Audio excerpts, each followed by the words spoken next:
Um sorriso negro, um abraço negro, traz felicidade.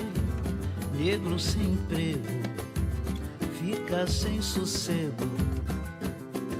Negro é a raiz da liberdade. Um sorriso negro, um abraço negro. Boa noite, vamos começar hoje mais um Pod Pro. Hoje eu tenho um convidado muito especial para estar comigo falando sobre o tema educação antirracista. Para começar, quero citar a lei da LDB de Diretrizes e Bases, artigo 26, que disserta: nos estabelecimentos de ensino fundamental e de ensino médio, públicos e privados, torna-se obrigatório o estudo da história e cultura afro-brasileira e indígena. Aí temos também a lei número 10.639 de 2003, sobre essa obrigatoriedade da temática da cultura afro-brasileira nas escolas também. Então trago aqui hoje o professor Claudinho. Tenho muito prazer em recebê-lo para conversarmos um pouco sobre esse assunto, que ele para nós é muito relevante, nós educadores que estamos aí na área da educação.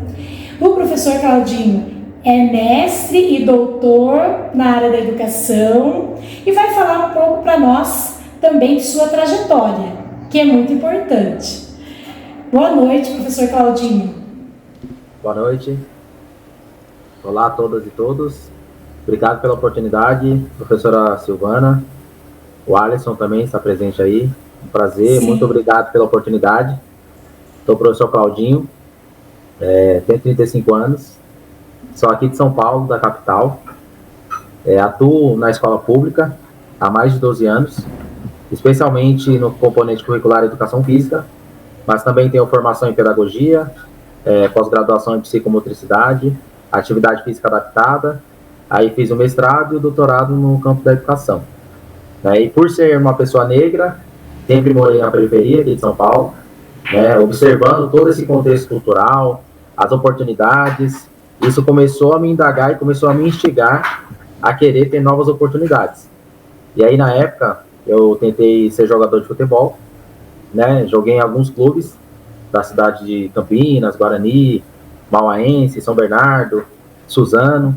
Inclusive aí em Capão Bonito, vocês aí que são da cidade, se estiver acompanhando, assistindo, eu tive a oportunidade de jogar contra um time chamado L Sport, aí de Capão Bonito, e o futebol, ele me oportunizou vivenciar todo esse contexto cultural, esportivo, e conhecer diversas cidades.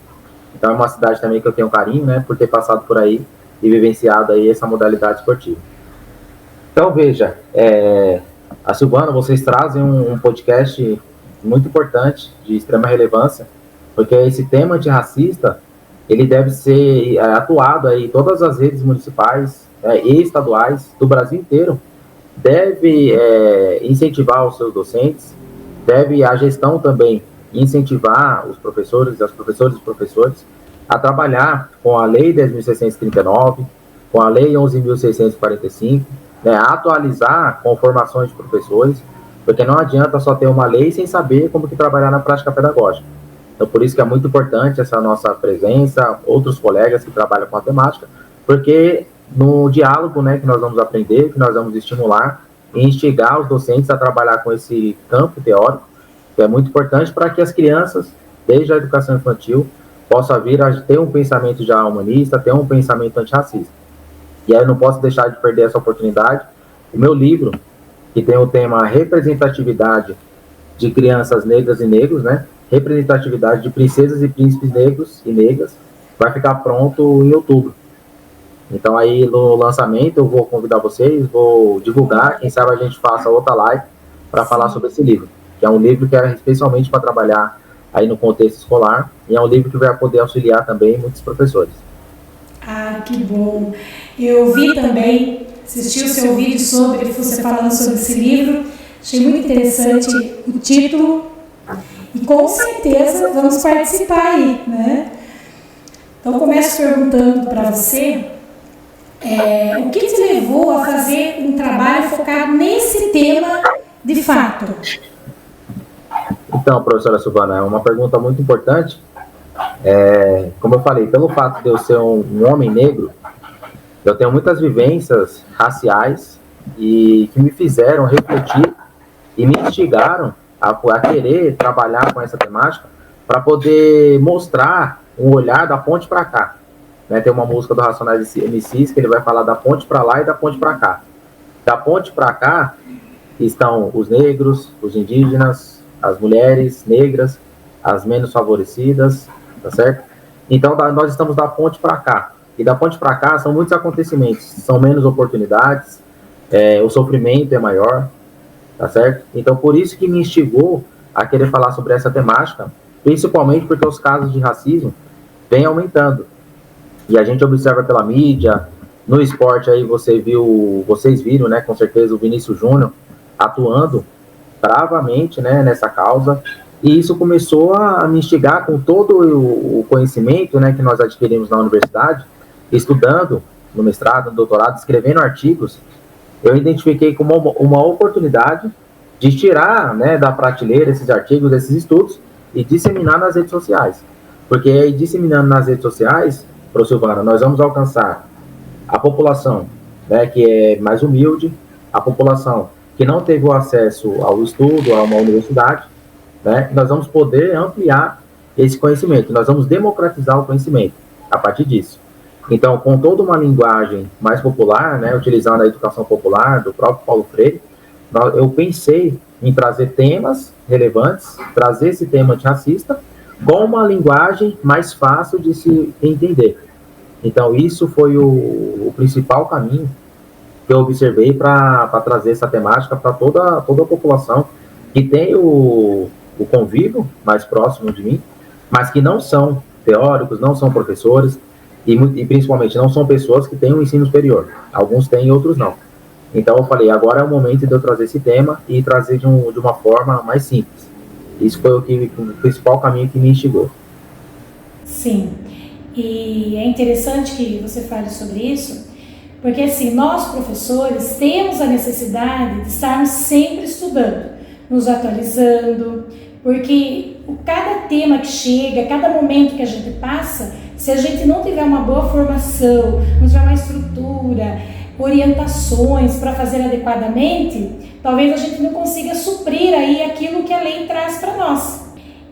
Nesse material que o Currículo Paulista, que eles trazem para nós, que é a educação antirracista, eles falam muito, eles abordam muito essa questão dos negros, do que eles sofriam já há muito tempo, ainda não acabou, e nós, enquanto docentes, enquanto formadores, nós temos que ter essa consciência, que não é trabalhando numa data comemorativa, uma vez no ano, é que nós estamos fazendo um trabalho antirracista. Nós temos que pensar em colocar já no nosso plano de aula, prevendo o ano todo, trabalhando a cultura negra, a questão étnico-racial de fato na sala de aula, discutir mesmo com os nossos estudantes, isso é muito importante. Hoje eles são muito bem informados com a mídia, então a gente consegue sensibilizar esses estudantes, né? E também na educação infantil, nós temos a questão dos brinquedos. Nós até confeccionamos alguns brinquedos que são brinquedos africanos com as crianças. Nós temos as bonecas, as brancas com cabelos loiros, as brancas com cabelos pretos, nós temos as bonecas negras. Temos também instrumentos musicais que a gente trabalha.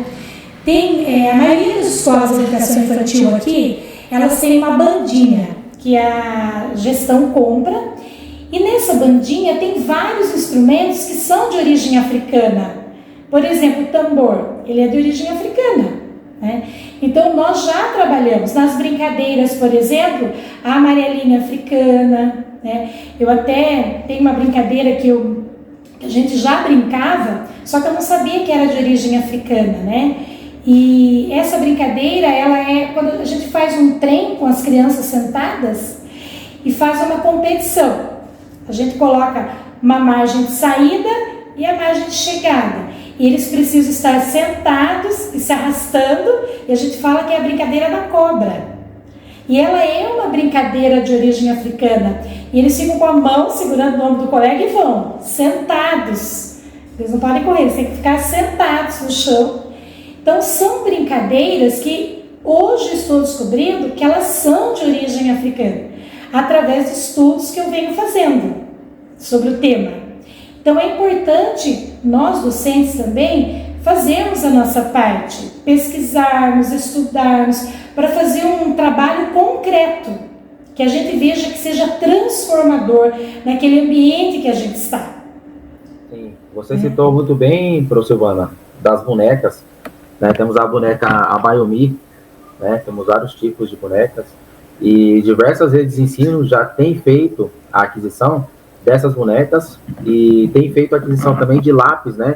Aquela coleção de lápis de cor de diversos tons. Sim. Então isso a gente elimina aquele quesito de tom de pele, lápis cor de pele, não existe, porque cada um tem o seu tom de pele. Isso no componente curricular arte é muito bem trabalhado, desenvolvido com as crianças, né, desde a educação infantil, para que eles se reconheçam na sua identidade. Sim. E quando nós iniciamos como docente esse trabalho étnico-racial, um trabalho antirracista, é desde a educação infantil.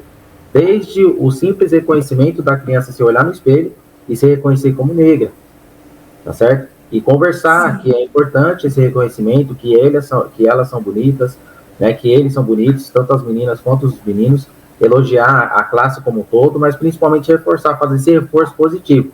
Sim. Porque quando eles se reconhecem na identidade deles, fica muito mais fácil dos outros ter a aceitação.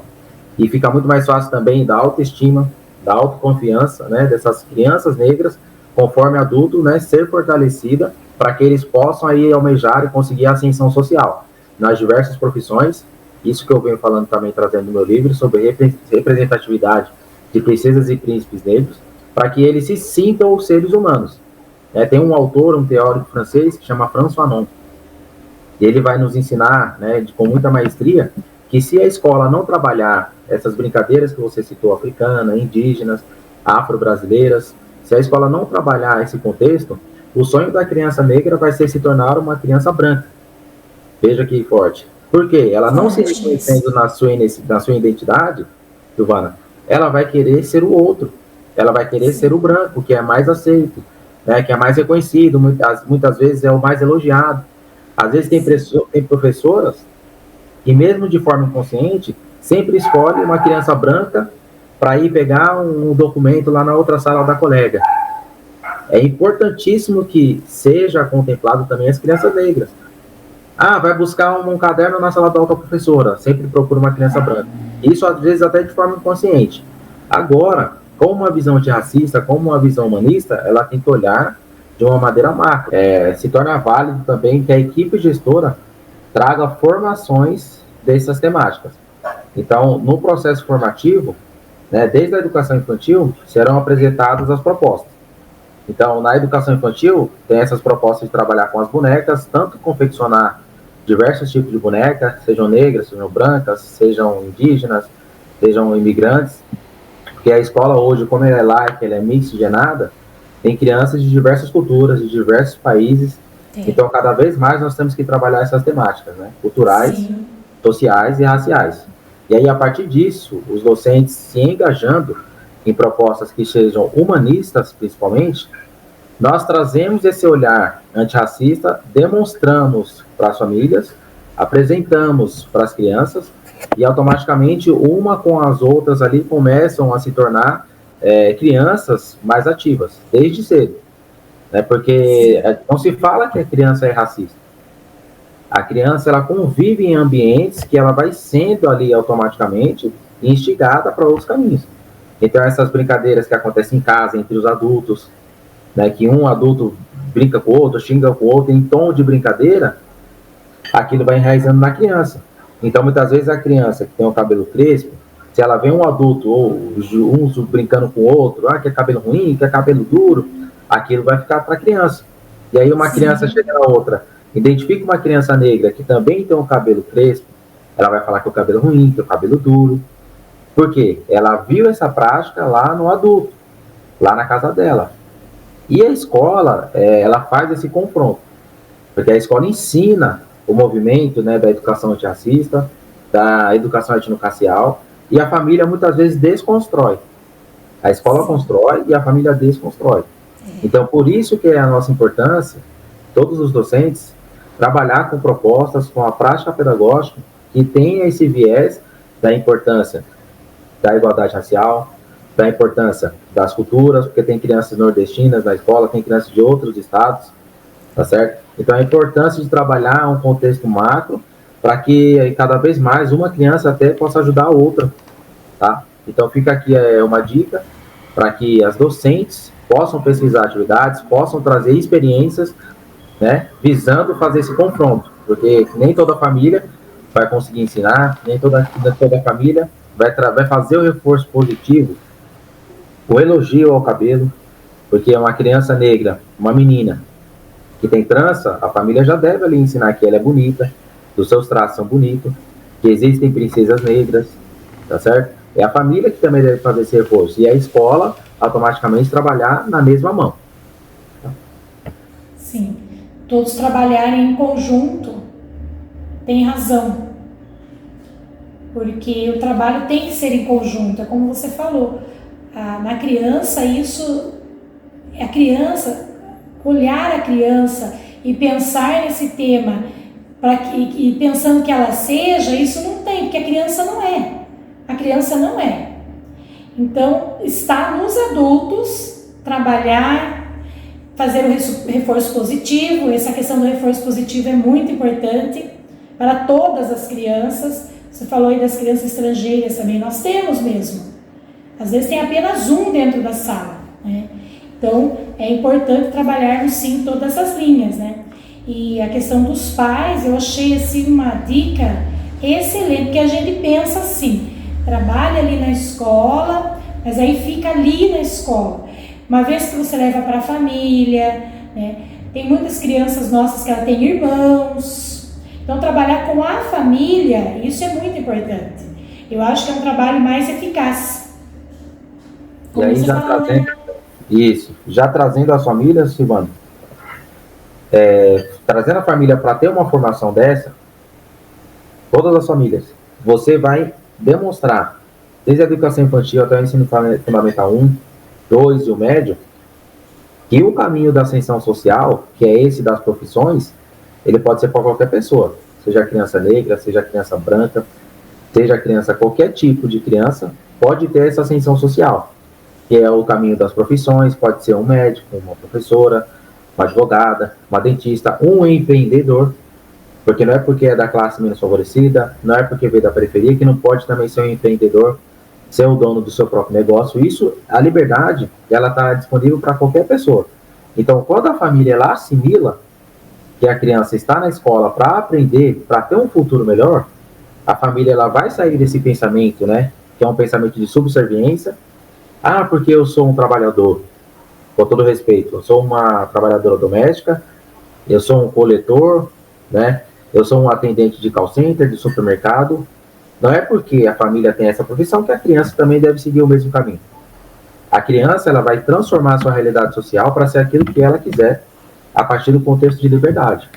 E aí o Paulo Freire, ele vai trazer muito importante esse contexto de liberdade, esse contexto de emancipação, que é principalmente para as crianças negras, para a gente fortalecer esse contexto de autoestima, de autoconfiança, para transformar a sua realidade social. E para alcançar a emancipação, as crianças têm que transformar esse contexto também familiar, né? E aí, nós professores, nós ficamos muito felizes quando, principalmente no ensino médio, eles terminam o ensino médio, acessam uma universidade, outros acessam o seu próprio negócio, né? E aí essa liberdade fica com eles. Isso é muito importante para nós também. E não só ter essa ascensão social nas profissões, mas principalmente ter uma mudança de psicológico de pensamento. Esse pensamento antirracista, de respeitar todas as pessoas, de respeitar no cotidiano um morador de rua, uma pessoa que é negra, uma pessoa que está no farol, respeitar todo mundo de maneira igualitária, né? De fazer uma doação, de ser solidário, de fazer uma doação, de doar um alimento. Então, tudo isso já começa desde o... Sim, que hoje fala-se muito da educação equitativa, a educação que tenha equidade. E é isso é equidade, né? E agradeço muito. Você quer falar mais alguma coisa? Fica aqui o convite, né, professor Silvana, a todos os docentes que queiram se juntar a nós, os docentes e a equipe gestora, que queiram se aliar a essa educação antirracista, a essa educação emancipadora, libertadora, que queiram saber um pouco mais de como trabalhar na prática pedagógica, de como trazer debates, teatros, atividades práticas. Nós temos uma outra formação, um outro contexto, né, em outros períodos, para que essa disseminação dos conteúdos e, principalmente, a democratização do conhecimento, ela aconteça com outros docentes. E aí, você que está nos assistindo aí, fica esse convite. Nós temos aí as redes sociais, nós temos os nossos estudos, para que todos possam ter o acesso, né, e, principalmente, aplicar lá no cotidiano escolar. Porque as crianças que devem ser beneficiadas, né, com todo esse conteúdo, com todo esse processo de ensino-aprendizagem. Nós, docentes, temos aí o nosso papel, a equipe gestora tem o dela, e as crianças aí são os principais beneficiados com todos esses nossos conteúdos. Mas não esquecer que o principal é a mentalidade antirracista. Porque tendo a mentalidade antirracista, o tratamento com as crianças, sejam negras, sejam indígenas, ou qualquer tipo de criança, ele vai ser igualitário. Não vai privilegiar com diferença os mais habilidosos. Não vai diferenciar com diferença as crianças que são brancas, as crianças que têm cabelo liso, em detrimento das crianças que são negras, das crianças que são pardas, das crianças que têm cabelo crespo, das crianças que usam trança, dos meninos que não têm cabelo, são carecas. Então, nós devemos respeitar todas as crianças na sua humanidade, porque a nossa busca aqui, professor Silvana, é o ser humano. Então, o ser humano são todas as pessoas, e o negro, ele deve ser reconhecido na sua humanidade, tá certo? Então, fica aí esse convite, fica aí esse apelo, para que nós possamos cada vez mais ampliar esse tema que é de extrema importância para a sociedade. Nossa, que bom. Assim, na verdade, todas as suas colocações colaboram muito com a nossa aprendizagem aí nessa área, nesse tema. Eu gostaria de conversar muito mais, que esse assunto ele é abrangente, é a inclusão de fato, né? Também inclusão de todos, como o professor falou. Agradeço muito esse momento que você disponibilizou, fiquei muito feliz de conseguir realizar com o professor Claudinho. Vou continuar acompanhando nas redes sociais, quero saber a respeito do lançamento do livro, a data, manda aí para nós. Sigam na rede social, @proclaudinho no Instagram, tem muitos vídeos interessantes sobre esse tema, que o professor está com esse tema o tempo todo, e espero que façamos bastante parcerias. Agradeço muito, espero que possamos sim, posteriormente, conversarmos mais, inclusive, e fica aí o convite também para que todos acompanhem o meu canal no YouTube, o Pod Pro. Estou começando, muito empolgada, e trarei muitos temas como esse, que são tão relevantes para nós docentes, professores, que acreditamos numa educação de qualidade, equitativa, uma educação integral, né? Desde lá os bebês, a educação infantil até o ensino médio. Eu acredito muito na educação, e acredito que o professor também, que está aí com essa luta, professor, e agradeço, esse seu pensamento, essa sua preocupação, que a nossa conectividade foi a partir da rede social, né? Você aí de Capão Bonito, nos conhecemos pela rede social, eu aqui de São Paulo, e agora integrados, né, com esse pensamento igualitário, humanista, nós conseguiremos aí, com certeza, alcançar e se conectar com outros docentes, com outros gestores que tenham o mesmo pensamento e que, principalmente, tenham o desejo aí, o anseio de conviver em uma sociedade que seja mais igualitária, né, menos racista, e uma sociedade aí que seja principalmente mais justa. Muito obrigada, professor. Eu que agradeço. Até uma outra oportunidade. Até uma próxima. Pode, Pro. Um sorriso negro, um abraço negro,